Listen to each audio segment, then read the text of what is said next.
Or is it a little bit more than that? Like in our church here, Yeah? we've got Advent and Christmas, and so you have those parts of the Bible that tell you about that. Okay. And now we've got Lent and Easter, so there are other parts of the Bible that tell you that. So it measures those events. Okay. So a measuring stick in terms of telling us parts of this sort of story of faith, right? Yep. All right. And then how about in terms of your own life, your own decision making? How is it a measuring stick? In terms of measuring how you should live your life, Okay. how you should act and behave. So it helps to give guidance to how we live our lives. Mm-hmm. You've got verses like, Micah 6:8. What does the Lord require of you? But to do justice, love kindness, and walk humbly with your God. And then, asking Jesus, what are the greatest commandments? So you have some commandments and teachings. Uh-huh. That you take into your life, right? Yep. So you take those commandments, those teachings into your life and try to do your best to live them out. Thank you, Carol. Yep. Yeah. All right, great. Next slide. So how did we get the books of the Bible get decided upon to create this canon, to create this measuring stick for how we're going to tell our story, how we're going to live our lives? How did that happen? Well, we know that the Hebrew Bible, so that's what a lot of people call the Old Testament, right? Remembering my language shift. We know that it was sort of settled by the rabbinic period. The rabbinic period in Judaism is that period of time after the fall of the temple. It was destroyed in 70 CE. And so what we mean by that, right, is that at that time, when there was a temple, there were several that ended up getting destroyed and rebuilt again. Much of the religious life, understanding, theology as it was being formed was centered around the temple. It was this one place in Jerusalem. Well, when that got destroyed and Jews were displaced into what's called the diaspora, right, there was no longer that centralized place because they were all over. And so we know, for example, that the ways that Judaism began to develop in central Jerusalem around that temple versus out in Babylon. Remember I talked about Babylon? They were exiled, taken away from their land and brought to another place. Well, we know that the sort of development of the religion happened a little bit differently in those places, right? Well, so did the books of the Bible and how many that they had. So we know that those who were out in the diaspora, those who were not in Jerusalem, that they were speaking most likely Greek, right? They weren't speaking Hebrew. They were speaking Greek. And so there was a Greek Jewish Bible that had more books in it than the Hebrew Bible, okay? Now, when it comes to the New Testament, right, how do we decide? Now, those books in the New Testament that you know, right, they me the four Gospels. Matthew, Mark, Luke, and John. Do you know any other books of the New Testament? Acts, Romans. Okay, all right, you don't need to name them all, right? Let me ask you, were those the only things ever written about Jesus? No. Did you know that? That those were not the only things written about Jesus. There were actually, even the Gospels, there's not just 4 of them. There's many Gospels. Gospel of Thomas is a really interesting one. And in some of those other Gospels, we actually have other stories about Jesus, especially as a child, right? How many child stories do we know of Jesus? Just the one, He left his parents wondering where he was. He left the temple. And then all of a sudden, he's grown up. So how did we go to all of those books to deciding which few would be in the canon? Next slide. Well, the early church, right? They were living at a time prior to around the 4th and 5th century where there were all of these books floating around, right? So you can imagine sort of what was happening with Christianity at that time. It was very diverse, right? You had people who had different stories they were reading, different ways of developing their theology for a few hundred years after Jesus left, right? And so they,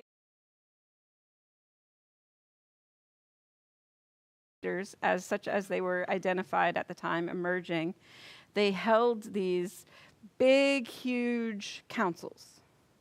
Now, there's a few things, right, that we might want to take note about those councils. That who was invited, first of all? The people in charge, right? The leaders, right?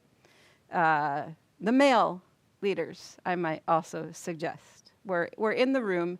And they would debate over which books were authoritative. I want to use that word very specifically because we're talking about them deciding which ones were telling the story for them, their understanding, most closely. And they were letting go of books that were not. Okay? Inerrancy is a question that gets raised a lot. I'm going to talk about that another day. So for now, we're not going to be talking about the Bible in terms of inerrancy, is it right, wrong, or whatever. We're just telling how it got formed. Okay? You with me so far? Okay, so we know that it took many councils for this to happen over several centuries until the 4th-ish century. And then again, during the Reformation, right? I talked about that last time. So we had the Bible set.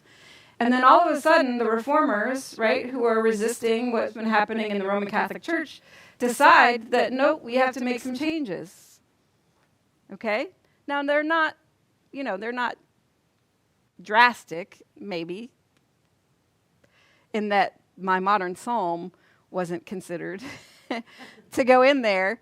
But there was still some definite changes. So the Holy Bible, as we come to know it and understand it, was not really set until a very particular point in history, I would argue. You can disagree with me, you're allowed to, that's okay.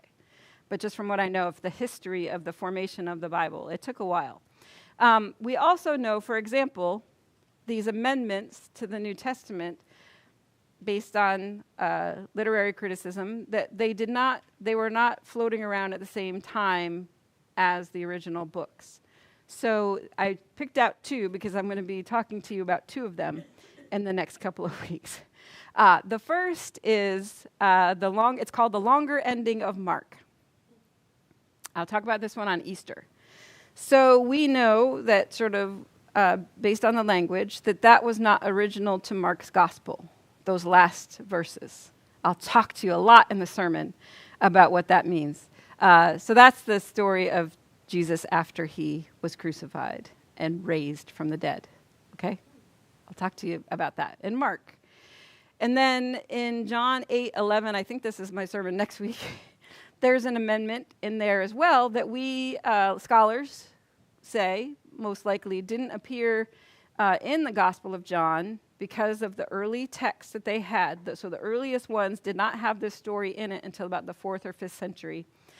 And so the guess is that there was a monk who had this story and just thought it was really Jesus-y and it should go in the Bible. And so I will talk to you about what that is last week. I'll give you a little preview. It's the story of the woman caught in adultery. And we have a very, very famous phrase in our culture from that story. That's how beloved it was, but it wasn't original to John's gospel. And that phrase is, who's going to throw the first stone? Right? Linda, yeah. Oh, I didn't understand the word, but now I do. Yes, yep, right. Now you know now that I've told you that really famous phrase is from a part of the Bible that wasn't considered original. Okay, I did that. Council of Nicaea, my professors would not be happy if I didn't mention the big one, the big council in 325.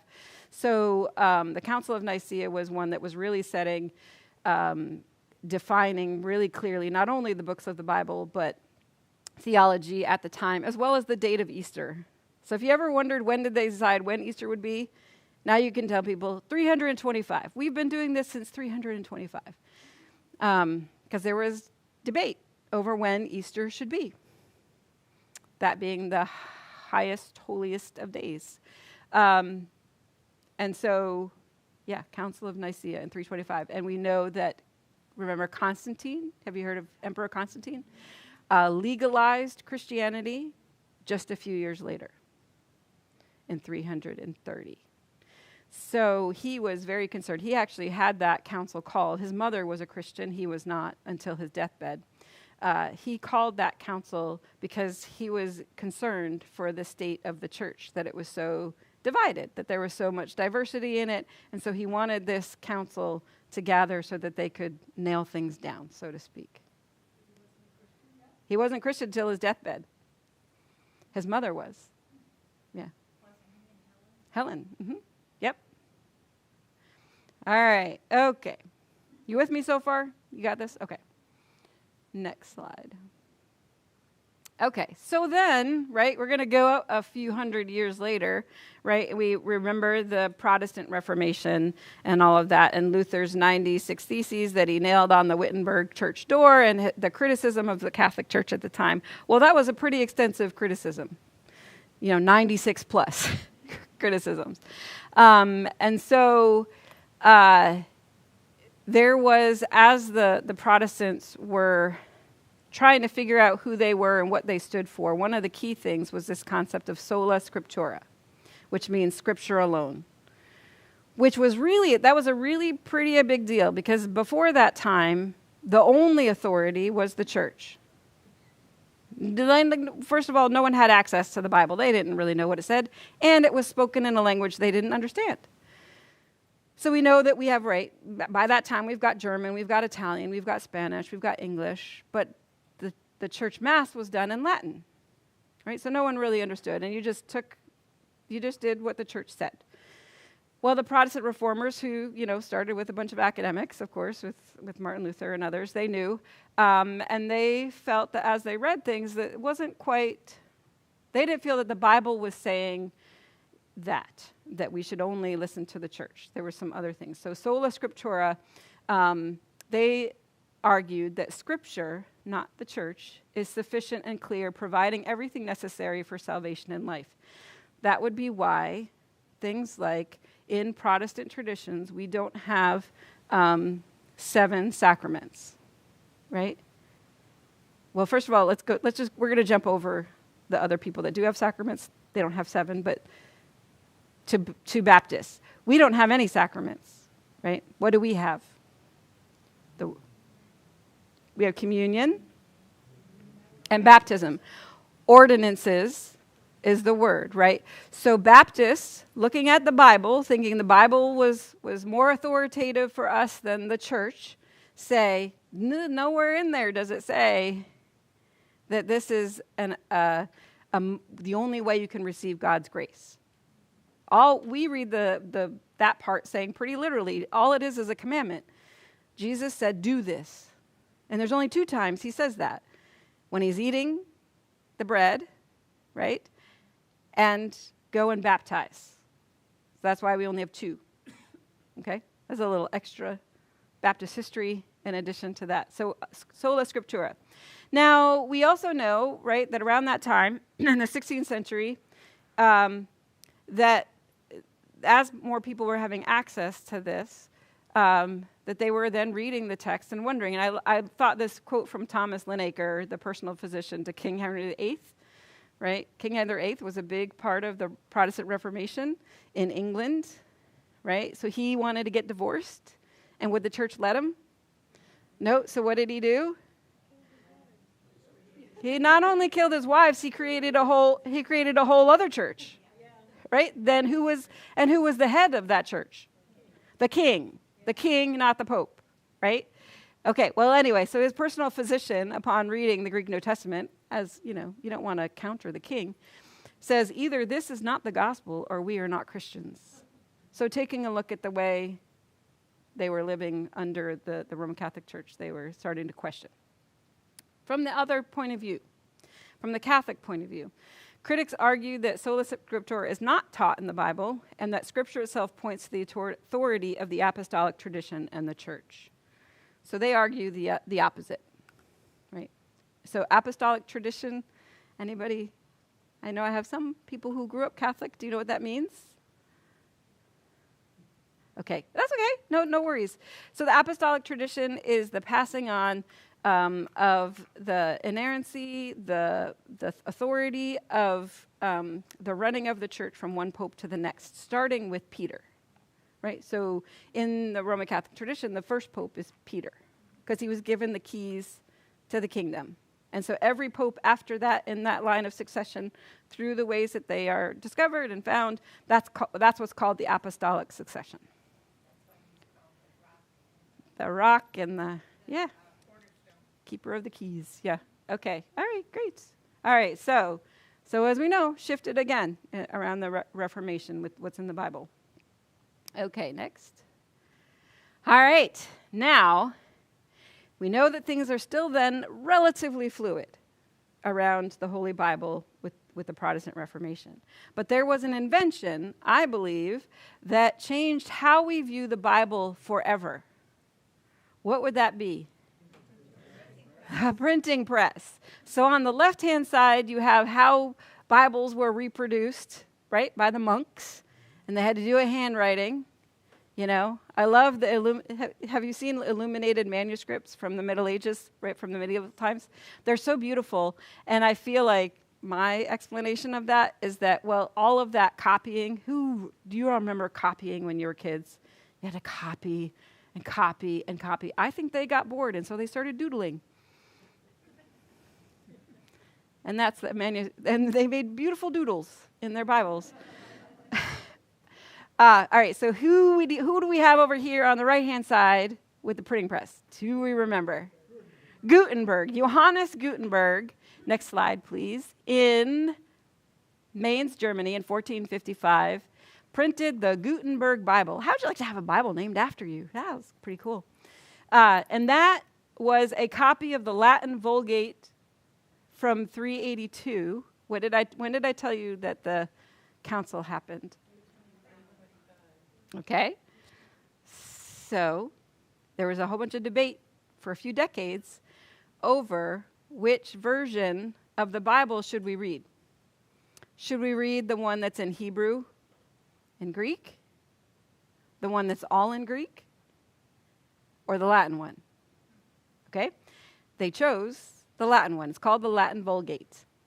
Okay? So I need you to know that for what we're going to talk about next. The Latin Vulgate, that was the standard text in the Roman Catholic Church. That's what he printed. That is a picture of that I took from New York City to a trip that I took to the Morgan Museum. So Gutenberg Bible, that's the real one right there. I asked Sam, who took 4 years of Latin, if he could read it, and he could not. So let's talk about this for a second. What impact do you think the printing press had on biblical interpretation, and why? It standardized it, right? So no longer was it fluid. No longer, once you start putting it in this form, can you take stuff out quite so easily, right? Or put stuff in as the amendments, right? Right, it becomes very much a hardened thing, ish. We'll get to that. More people who are able to read could read. Okay? And the general public in the States, they were. Yes. Yeah. They were told, right? They were told what to read because they couldn't read.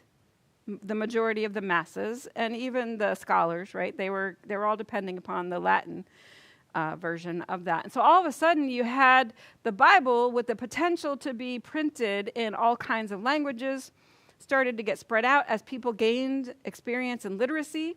They were able to read it for themselves. It's sort of a perfect storm, I think, between the printing press and the Protestant Reformation, right? Because all of a sudden, all the non-experts got to read the Bible.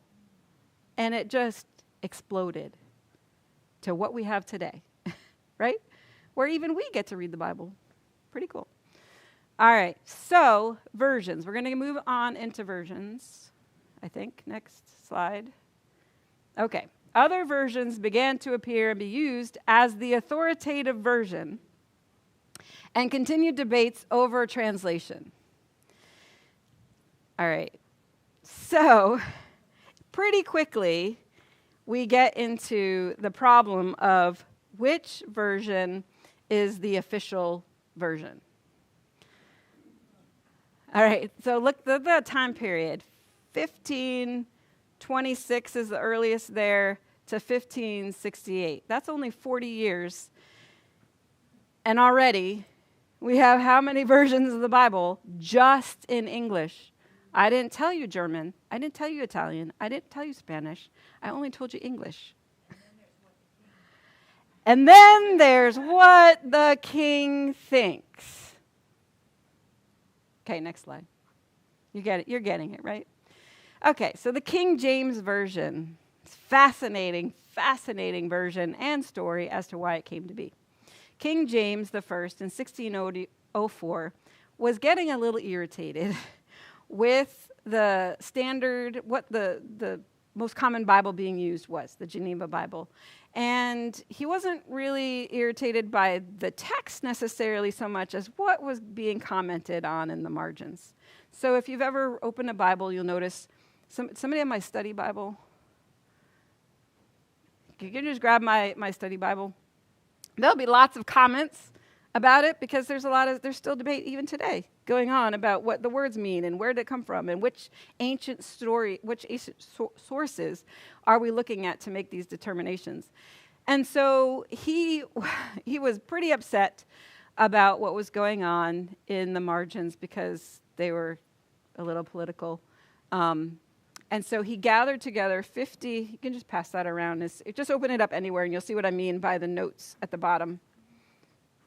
There you go. So 50 scholars he brought together. Now remember, they're under the direction of the king. So are they going to say what they really think? Or are they going to say what the king wants to hear? That's just a question. It's just a question. So we know that it took about 4 years or so aiming for a definitive text that replaced the Geneva Bible's popularity. And so next slide. What was going on? What were the issues with the notes in the margins? Well, there's some marginal notes that talked about being disobedient to royalty. Contained notes that questioned the authority of kings and bishops, the heads of the church.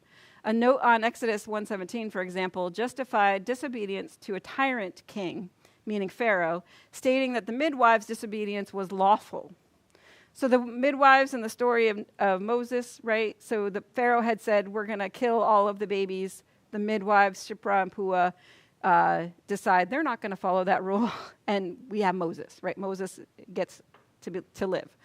And so they insert there, just to make things clear that they weren't really breaking the law. They were opposing a tyrant king. Other notes taught that it was a duty to disobey kings who were in rebellion against God.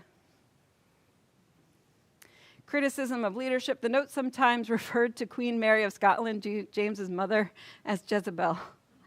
That's probably, not a good thing to do. And then the term tyrant. He wanted that wiped out from any translations of the Bible because he didn't want to ever be compared to a tyrant. He wanted himself to be known as a kind and benevolent king.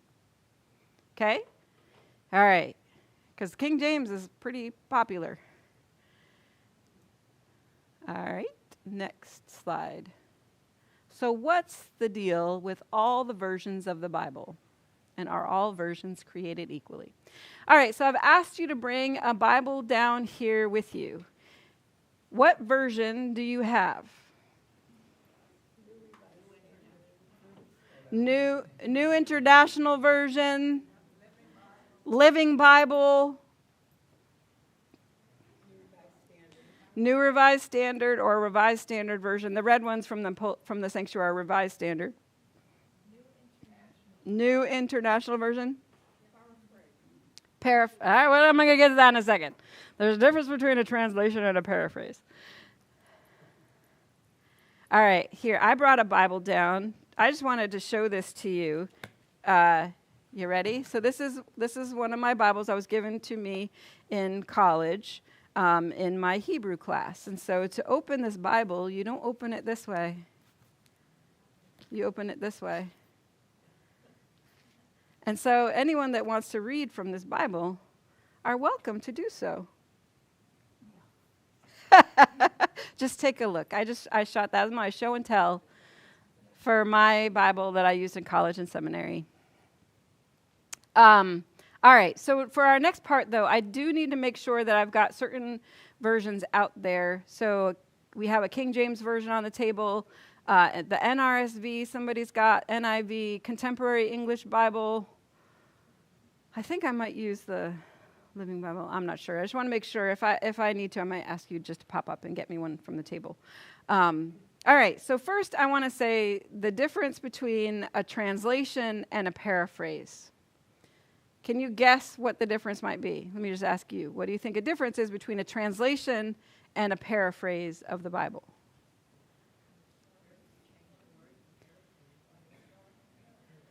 So when you are translating, what are you trying to do?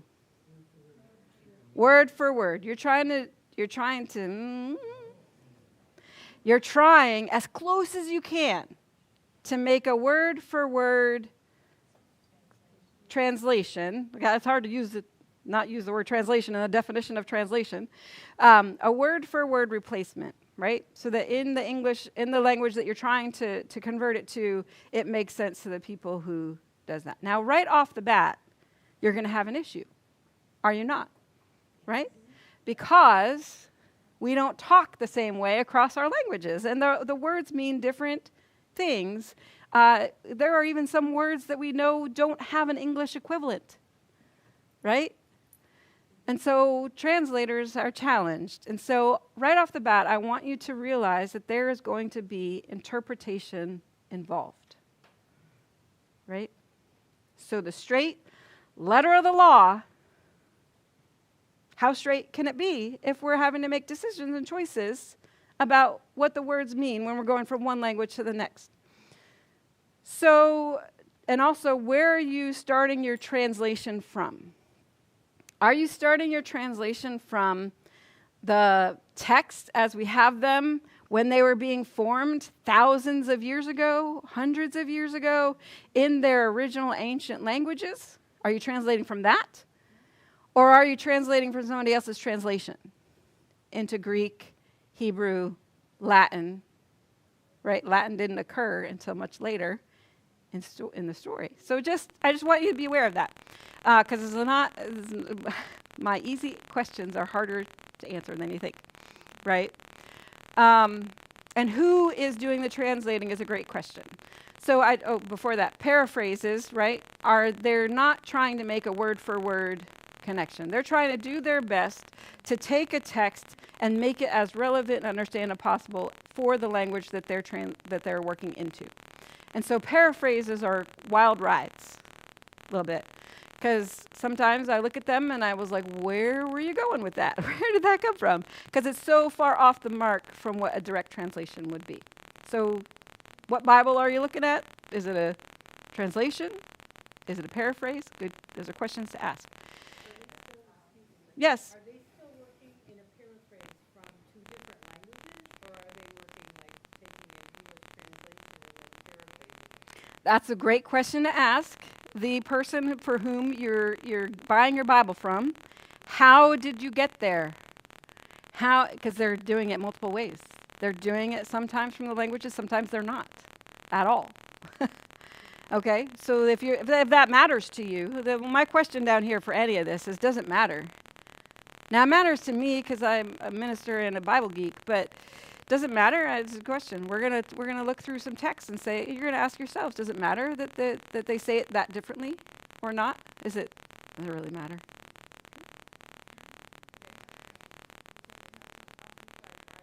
Amplified. Oh, I love the name of the Amplified Bible. I want to ask it, does it mean it's louder? Is it louder?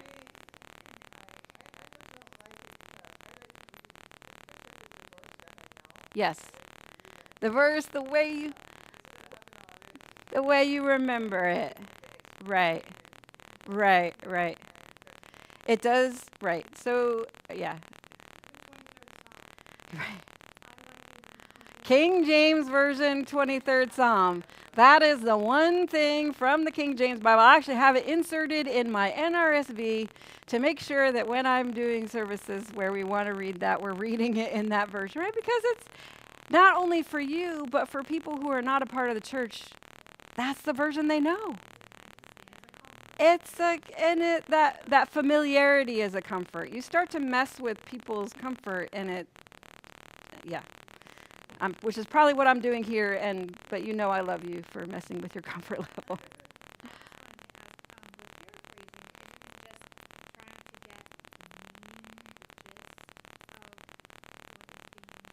Sure. Yeah.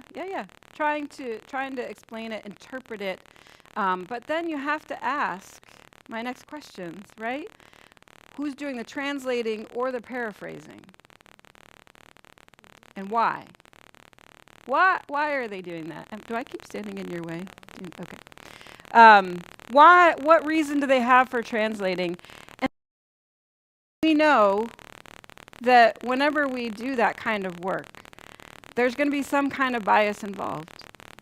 And so what bias is getting in there, whether it's a translation or a paraphrase, either one. So I was just reading a novel based on some issues with artificial intelligence. And one of the things that they kept repeating, so when AI goes awry, it's because the programmers put something in there, oftentimes unexpectedly, unwittingly, and they call it garbage in, garbage out. Same with translation and paraphrase, right? Garbage in, garbage out. And sometimes we're aware of it, and sometimes we're not, right? And so, again, am I reading a translation or a paraphrase? I already explained to you the difference. And again, does any of it matter? Are you guys all like, move on, Pastor? Okay. The Good News Bible. Yes, which is a paraphrase. It's a paraphrase. Yep. Yes. Yep. That's a popular one that a lot of people used. I think mid sort of 20th century. They were looking for things that just made it easier to read. I got to tell you, like some of these texts are hard to read, so it just makes it easier. Yeah.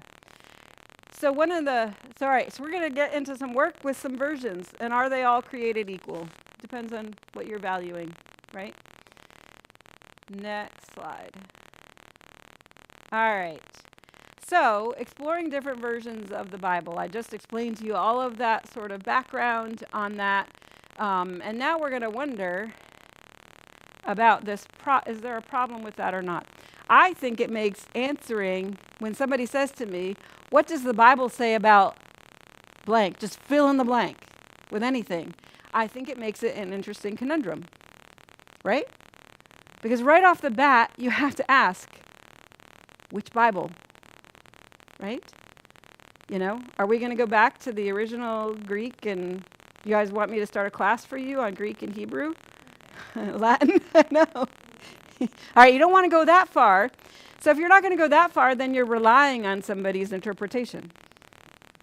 Right? Okay. All right, so let's have some fun. You ready for some fun? I made you all bring Bibles down here. All right. Let's start looking to see what the Bible says. Next slide. Isaiah 14:12. This is get to practice opening your Bible, finding Isaiah. It's in the Hebrew Bible.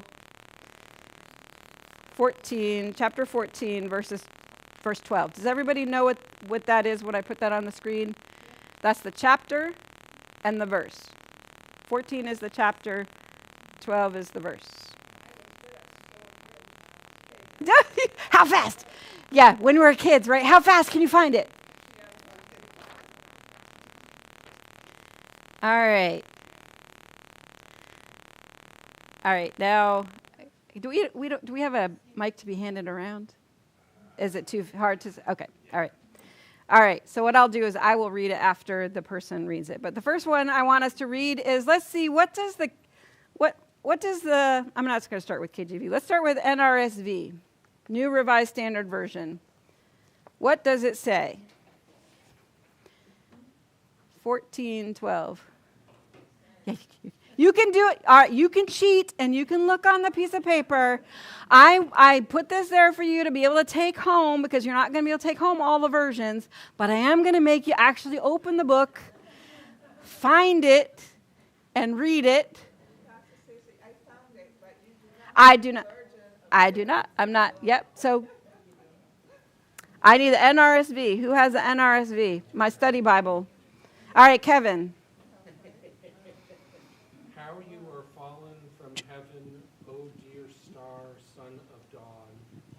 How you are cut down to the ground, you who laid the nations low. Okay.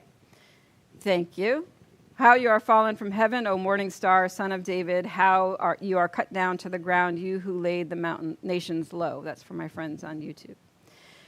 All right, now go to the contemporary English version. It's a blue book. You have it? Thank you so much. I didn't warn you of that. Who has the contemporary English version? Blue. All right, can you speak into this for me? I'll hold it if you want. There you go. 14:12. Yep. You, the bright morning star, has fallen from the sky. You brought down the other nations, and now you are brought down. Did that work, Justin? Okay, great. Awesome. Thank you. All right. So what are you noticing between the NRSV and the contemporary English version? Is it exactly the same? No. What's different? They don't mention heaven in the contemporary English version. They use sky, right? Cut down to the ground, you who laid the nations low. It's mixed up a little bit. All right. NIV, New International Version. How you have fallen from heaven, O morning star, son of the dawn. You have been cast down to the earth, you who once laid low The nations. the nations. Thank you. Thank you so much. No, I know. Thank you so much for doing that. All right. So how about that one?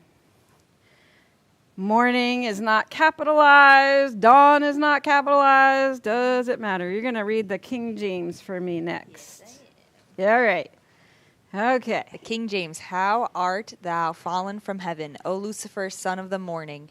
How art thou cut down to the ground, which didst weaken the nations?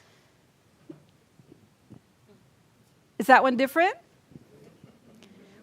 What's different about it? Sure, the English is a little bit different. There's a major difference in there. Who the heck is Lucifer? They personalized, right? They personalized morning star. Literally, the language says morning star. And the word sounds like Lucifer. I'm not going to give you the language. But they capitalized and made it a character, right? What do you think you know about Lucifer? He's the devil. Yeah. Fallen angel, right? Yep.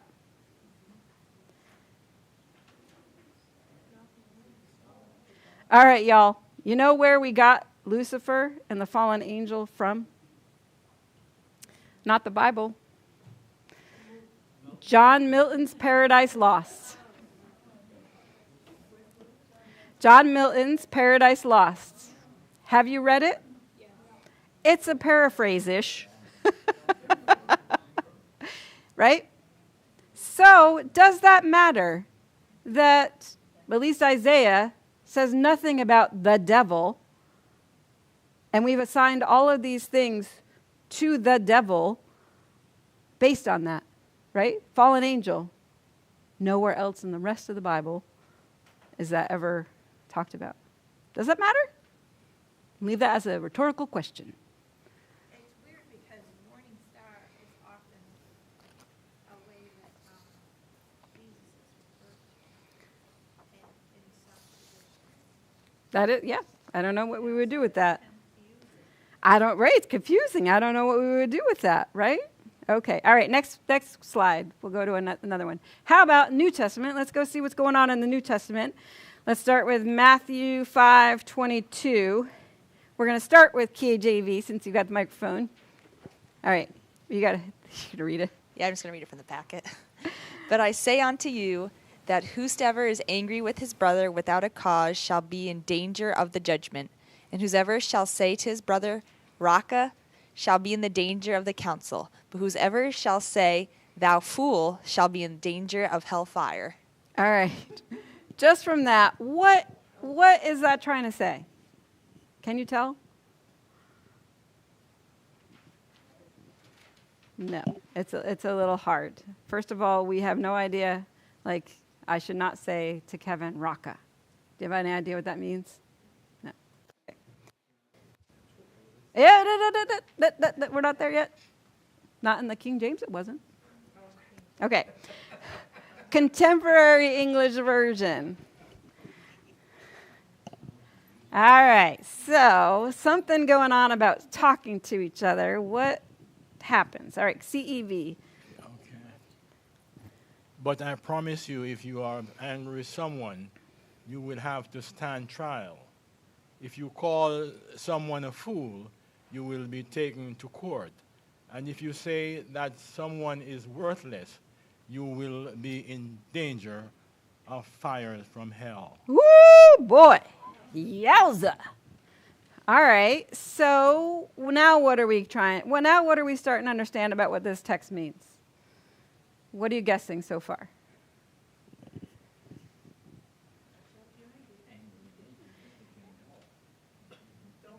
Anger is a serious thing. I don't think it's quite saying don't be angry.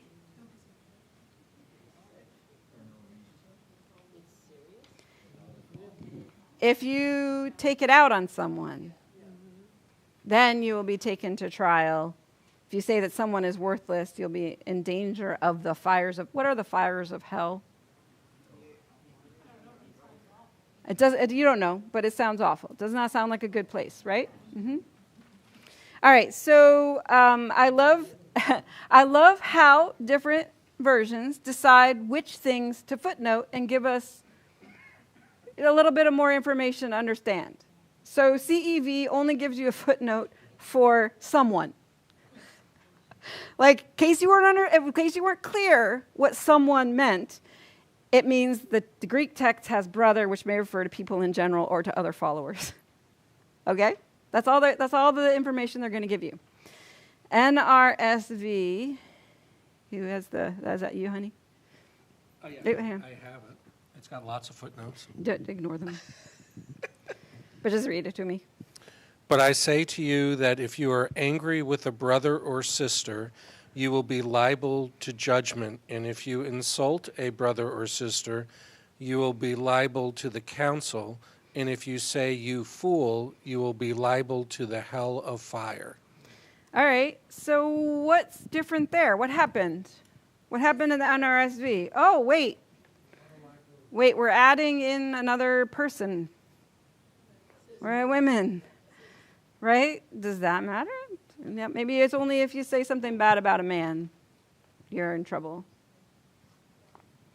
No, right, of course. So it's expanding our understanding, right? And then there's 3 footnotes there. A, 522, other ancient authorities add without cause. So you can be angry, you just can't be angry without cause. Okay?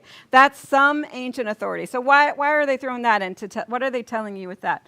They're saying that, as I said before, we have all these, now in the 20 whatever century we're in, we do have access to some of the most earliest manuscripts, right? So some of those ancient texts leave that out. Some of them have it in, okay? And then they give you a note where B, say raka. They just put insult. They don't even put the word raka in there like the King James did. But they let you know that that's probably an obscure term of abuse of some kind. They don't try to tell you what it is. They don't They just say insult. They do actually try to tell you what it is. They're trying to define that word for you. And then hell, C, Gehenna. Okay, all right. Fires of hell, right? Which we are going to be associating with eternal damnation most likely, right? So we're talking about eternal damnation in hell after you die forever and ever. That's how we understand fires of hell typically, right? Now go to the World English Bible on the piece of paper. I didn't have a hard copy of this one. Who wants to read that for me? The Web Bible. It doesn't mean it's from the internet. It means the World English Bible. It wasn't AI. But I tell you that everyone who is angry with his brother without a cause will be in danger of the judgment. Whoever says to his brother, Raka, will be in danger of the council. Whoever says, you fool, will be in danger of the fire of Gehenna. Okay, so in the footnotes, they describe, right, Raka is an Aramaic insult related to the word for empty and conveying the idea of empty-headedness. You bird brain, right? A little more detail. Gehenna is an actual place. Refers to the valley of Hinnom, Gehinnom, south of Jerusalem, which is historically a site of pagan child sacrifice.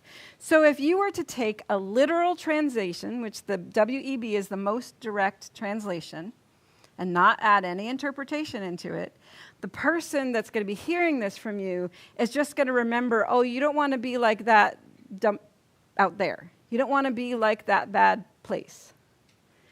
Nothing about eternal damnation in the fires of hell, which the other verses seem to imply. That's their interpretation. Does it matter? Next one. Psalm 1:1. And you're getting to do all the reading because you're the only one with the NKG. Is that okay? Do you mind? Yeah, that's fine. Psalm 1:1. Blessed is the man that walketh not in the counsel of the ungodly, nor standeth in the way of sinners, nor sitteth in the seat of the scornful. First of all, it's a mouthful. Fifth. Blessed is the man that walketh not in the counsel of the... Okay. All right. New International Version. Who had that one?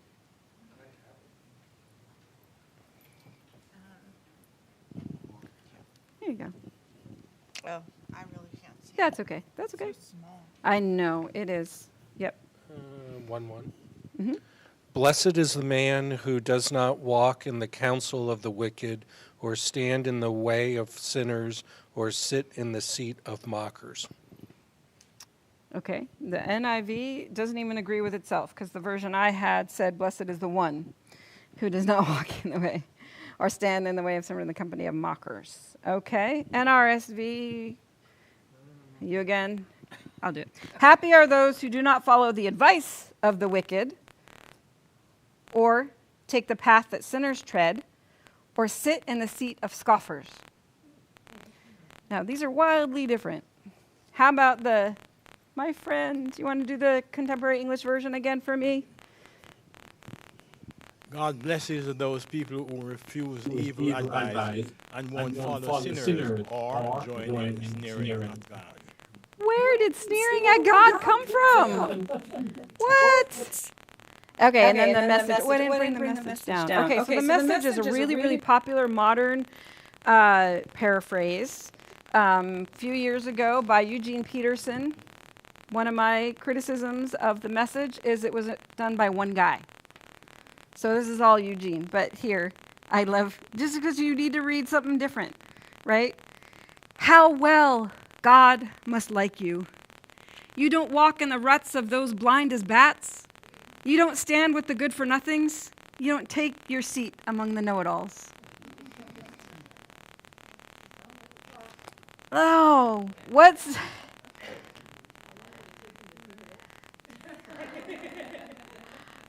One of my great criticisms of, it's fun to read sometimes because he's trying to make it modern, right? And it's fun to read sometimes. I'm sorry, there's this point in the New Testament where he's talking about gossiping women, and he talks about the women at the knitting circles, and he turned me off right there. I'm like, it's not fair to blame the knitting circles. He calls them the knitting circles. That was not cool. Okay, very, very different, right? I mean, just for a verse that even there's not like a whole lot, riding on this one. Wildly different, right? Doesn't matter. Next question. Next one. I'm going to get it to something so minute. I'm going to ask you whether or not it matters. The Song of Solomon, I mentioned this morning, in chapter 1, verses 5. There is one letter in Hebrew, it's called a vav, that can mean but or and. Translation, when you have a notation, well, it's not really a word. It's because you can see it's not a word, right?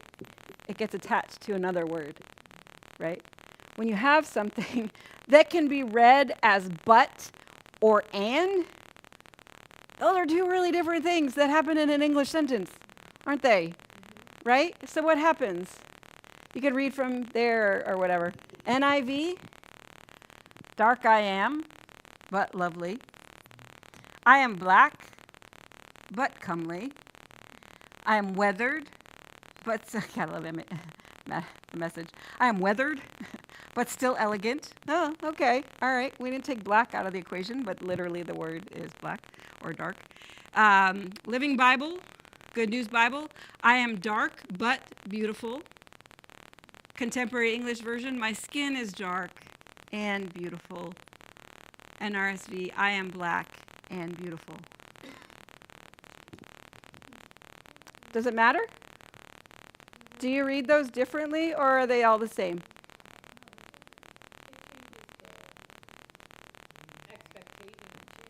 would depend on the context, too, of the rest of it, which way you would go. What hidden assumption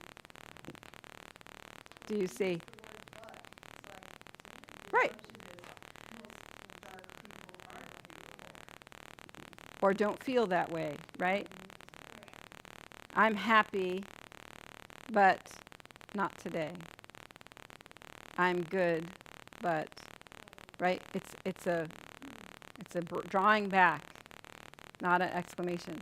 But if you said it as and, I am black and beautiful, which is probably more likely given the Song of Solomon. It's a love song. They're in love with each other, you know? His loins are as big as the cedars of Lebanon.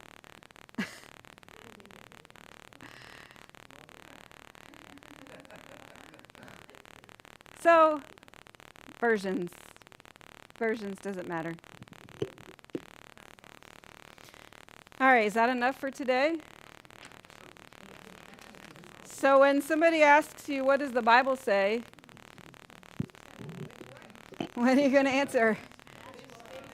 Which one? Ask Stacy. Which one? Which one? Who translated? Quiz time. All right, any questions before we get to quiz time? Any questions before we go, real quick?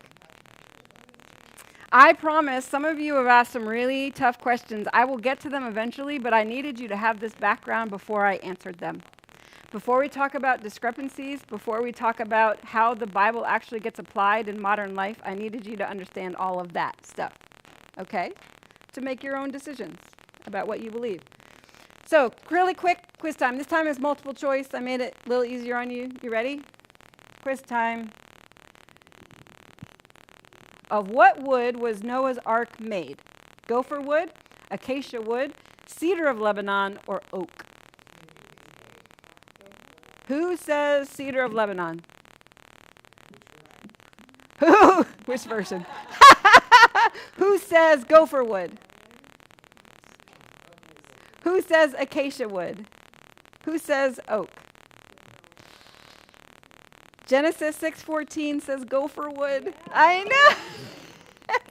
I don't know what gopher wood is, but it's what it says.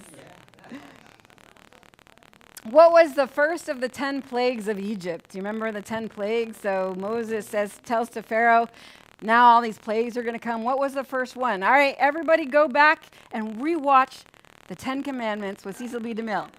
Is it darkness, death of the firstborn, water turned into blood, or the frogs? C. C? It's C. The water turned into blood. I know. Everyone's like, next month I'm sitting next to Terry Fuller and I'm going to copy off her paper. Okay. What prophet was sent as a missionary to the Ninevites? Was it Daniel, Isaiah, Jonah, or Ezekiel? Jonah. Jonah was sent to the Ninevites. Easy peasy. I had to go easy on you. I did. No? No, I'm not quizzing you on what I taught you. Would you like me to do that next time? No. No. Would you like me to quiz you on the way that I was quizzed in seminary? No? Here's a quote from the Bible without reference. Tell us where it came from, chapter and verse. You do not want that. All right, which character of the Bible had really long hair? Was it Abraham, Isaac, Samson, or Jacob? C. It was Samson. That's true. At the beginning of the story or at the end? It depends. It depends. To whom did Jesus promise to give the keys of the kingdom of heaven? Peter, John the Baptist, Luke, or Mary? Peter. I gave you the answer to that one earlier, but you knew it. You knew it. Okay. Who was Jesus talking to about being born from above? The woman at the well, Nicodemus, Zacchaeus, or Thomas?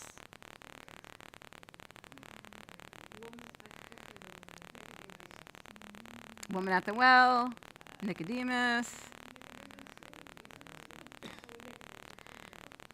All right. All right, now you're telling me which sermons I'm going to repreach.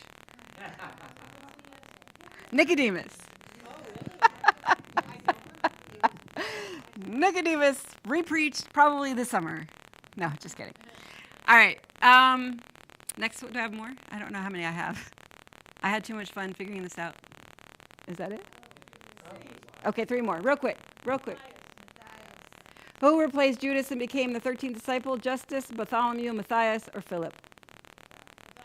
Matthias. All right. There you go. Okay.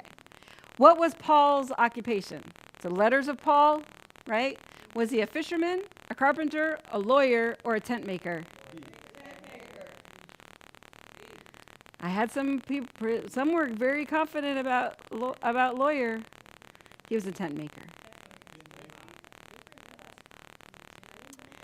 All right, this is my last one. Who wrote the book of Revelation? John the Baptist, John the beloved disciple, John of Patmos, or John Grisham?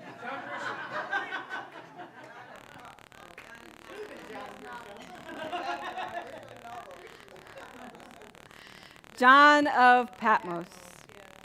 Thank you, everyone. I hope that you're enjoying Bible 101. Thank you all at home. We'll see you. Take care.